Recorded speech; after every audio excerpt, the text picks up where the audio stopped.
Hoka from PIDS. Just a quick question to Professor Williamson.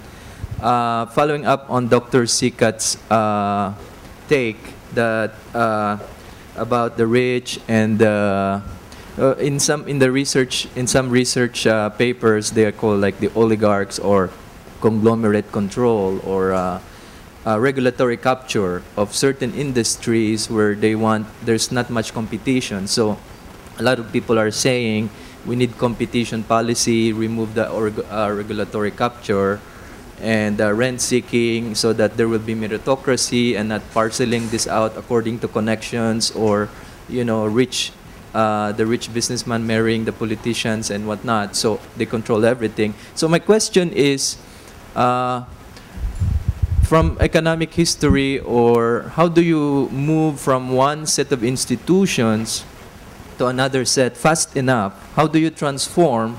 How do you achieve structural transformation fast enough to remove those barriers that Dr. Sikat has been saying?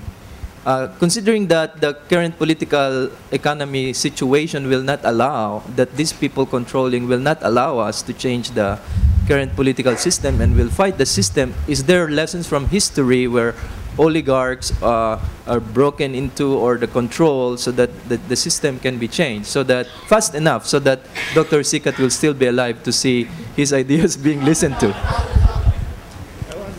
Yes. You can see the examples, and in every case you see that the oligarchs in power are given incentives and penalties to move. The incentives usually involve looking for a collaboration which will help them keep their power. And once they start a collaboration with those who want to be in and aren't, that will actually turn out to erode their power. And we see it in Britain, for example. Early on, the landed elite have all the power in England, and they have all the votes. And then they actually give away some of their power by allowing merchants to have votes. Why would they do that? That seems kind of dumb. Well, because each and individual landed interest may have a separate goal, and they hope that by attracting new voters or new power groups, they'll be able to collaborate with them and get what they want. And that just opens it up to wider and wider demographic and competitive forces, politically competitive forces. And that's been well analyzed. Britain marches through these steps, and country after country has illustrated this, but some move more slowly than others in that direction. They all go in the same direction, but some move more slowly than others. Do you have any concrete recommendations for the Philippines context, how we can break away from this stranglehold? But Jerry does. Well, I don't have to say much on that because now I have a forum where I say it.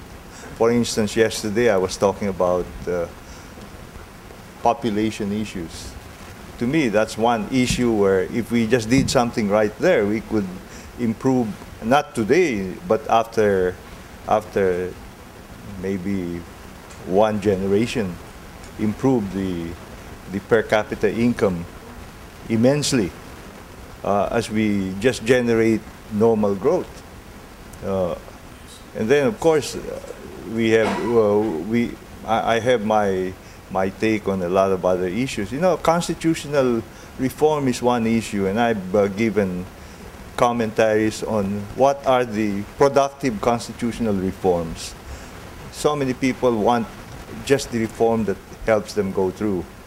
I think the only reform that really produces good outcome is if we dealt with if we remove those restrictions, make them part of the law of the land. You can maintain what they say as the policy, 60-40, but you let normal legislation take its course to correct them.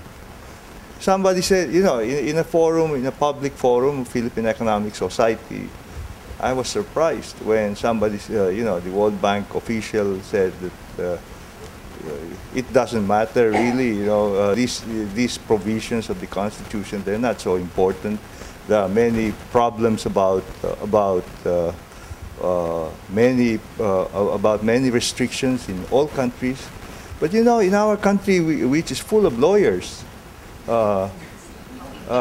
anything that touches the Constitution touches their nerve, and then they begin to work, and it becomes very difficult to proceed.